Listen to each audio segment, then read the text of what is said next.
Assalamualaikum warahmatullahi wabarakatuh.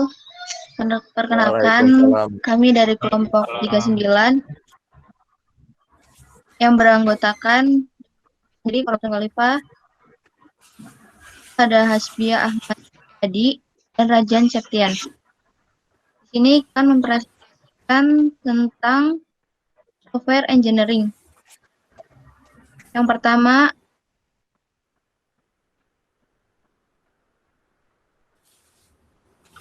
apa itu software engineering? Software engineering yaitu proses analisis kebutuhan desain pengguna, konstruksi dan uji aplikasi yang akan memenuhi kebutuhan tersebut melalui penggunaan bahasa pemrograman. Software engineering juga bisa diartikan sebagai penerapan prinsip teknik pengembangan perangkat lunak.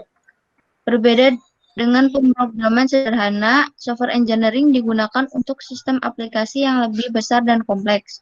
Umumnya proses ini digunakan untuk kebutuhan bisnis dan organisasi.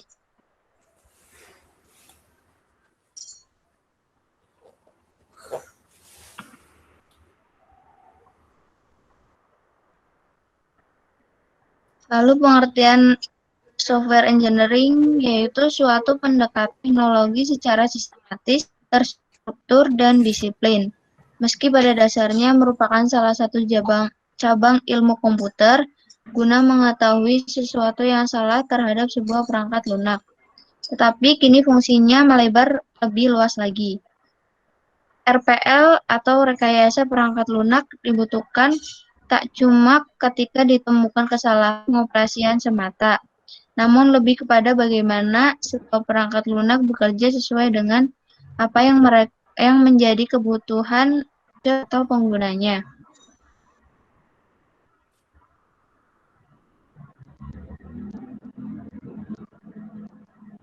Hal-hal yang wajib diperhatikan di engineering yaitu memperlihatkan bagaimana sebuah aplikasi produk atau jasa mempermudah penggunaan oleh end user dan apa saja fitur-fitur yang ditawarkan pada penggunanya.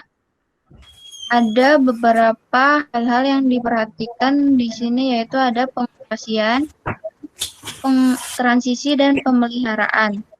Pengoperasian yaitu setelah analisis dilakukan, kamu akan mengetahui apakah sebuah aplikasi bekerja sebagaimana mestinya, mulai dari budget, efisien, ketepatan, fungsi, ketergantungan, dan yang tak kalah penting yaitu keamanan. Kemudian transisi penting ketika suatu aplikasi digeser dari satu platform lainnya. Jadi probabilitasnya, kegunaan, dan adaptabilitas ada di area ini. Dan yang ketiga, pemeliharaan. Pemeliharaan berfungsi untuk mengetahui bagaimana sebuah aplikasi bekerja setelah adanya pemutakhiran atau pembaruan, yaitu update. Aspek-aspek penting yang perlu diperhatikan pasca analisis adalah modularitas, kecepatan, fleksibilitas, dan stabilitas.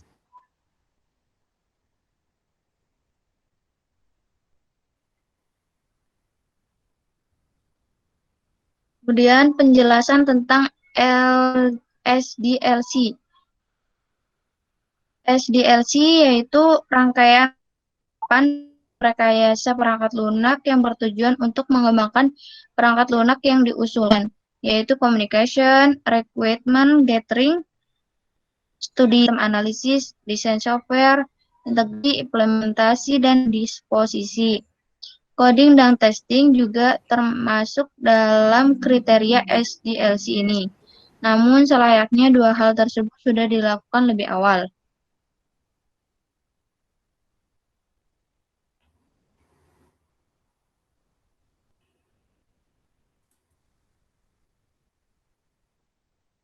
Selanjutnya akan dijelaskan oleh Rajan Septian.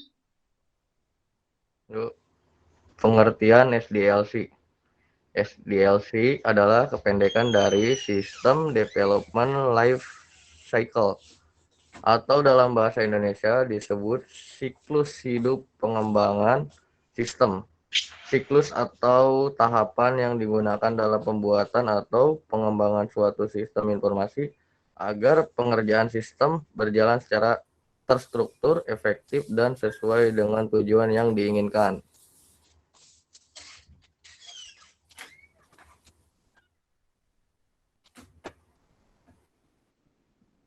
Tahapan SDLC. 1. Tahapan analisis sistem. Tahapan pertama yaitu analisis sistem. Pada tahapan ini sistem akan dianalisis bagaimana akan dijalankan nantinya. Hasil analisis berupa kelebihan dan kekurangan sistem, fungsi sistem, hingga pembaharuan yang dapat diterapkan. 2. Tahapan perancangan sistem. Setelah persyaratan dipahami, perancang dan pengembang dapat mulai mendesain software. Tahap ini akan menghasilkan prototipe dan beberapa output lain meliputi dokumen berisi desain, pola, dan komponen yang diperlukan untuk mewujudkan proyek tersebut.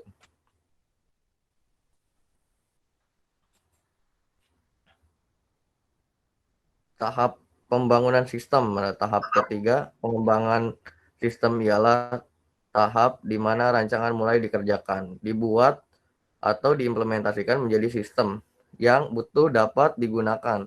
Jika diibaratkan bangunan, tahap ini merupakan tahap membangun. Tahap ini memakan waktu cukup lama karena akan muncul kendala-kendala baru mungkin dapat menghambat jalannya pengembangan sistem. Pada tahapan ini perancangan bisa saja berubah karena satu atau banyak hal. 4. Tahap penguji sistem. Sesudah sistem selesai dikembangkan, sistem harus melalui pengujian sebelum digunakan atau dikomersialisasikan. Tahap pengujian sistem harus dijalankan untuk mencoba apakah sistem yang dikembangkan dapat bekerja optimal atau tidak. Pada tahap ini ada beberapa hal yang harus diperhatikan seperti kemudahan pengguna sampai pencapaian tujuan dari sistem yang sudah disusun sejak perancangan sistem dilakukan. Jika ada kesalahan, tahap pertama hingga keempat harus diperbarui, diulangi, ataupun dirombak total. Tahap tes SDLC ialah bagian paling penting dalam rangkaian pembuatan sebuah perangkat lunak karena sangat tidak mungkin mempublikasikan sebuah software tanpa melalui pengujian terlebih dahulu. Selanjutnya akan dibacakan oleh Hasbia Ahmad Jadi.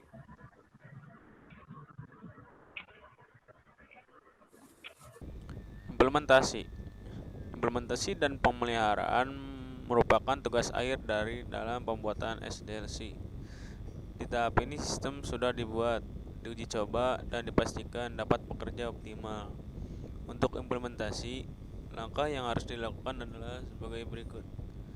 Melakukan surel dan penilaian terhadap kelayakan sistem yang sudah dikembangkan. Menganalisis dan mempelajari sistem yang sudah ada dan sedang berjalan. Melakukan pencegahan masalah dalam pengembangan sistem dan menentukan penggunaan hardware dan software yang tepat. Merancang dan mengembangkan sistem baru, memelihara dan meningkatkan sistem yang baru jika diperlukan. Pemeliharaan sistem yang sudah dibuat dengan penting untuk referensi di kemudian hari. Pemeliharaan ialah tahap akhir yang menjadi permulaan fase yang baru yaitu penggunaan. SDLC belum berakhir di tahap ini. Software yang dihasilkan harus terus dipantau untuk memastikan ia berjalan sempurna. Celah dan kerusakan yang ditemukan pada proses produksi harus dilaporkan dan diselesaikan. Jika ditemukan dalam diproduksi massal, ini akan lebih baik daripada menyelesaikan dan merombak semuanya dari awal ke akhir.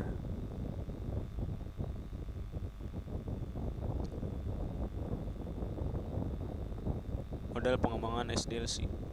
Modal pengembangan ini sangat penting untuk membantu proses pengembangan perangkat lunak. Terdapat beberapa model pengembangan SDLC yang diikuti oleh berbagai organisasi, yaitu model waterfall, model prototype, model rapid application development, model evolutionary development, evolutionary software process model. 5. Model Agile. 6. Model Fontaine atau air mancur. 7. Model Synchronize and Stabilize.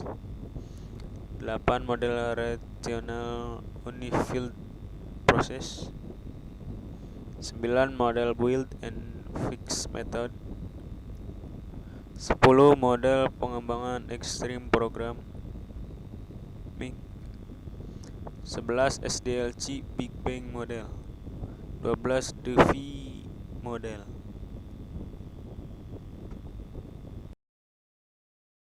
Terima kasih. Sekian dari kelompok kami. Jika ada salah kata atau penjelasan yang kurang jelas, mohon dimaafkan. Wassalamualaikum warahmatullahi wabarakatuh. Waalaikumsalam warahmatullahi wabarakatuh.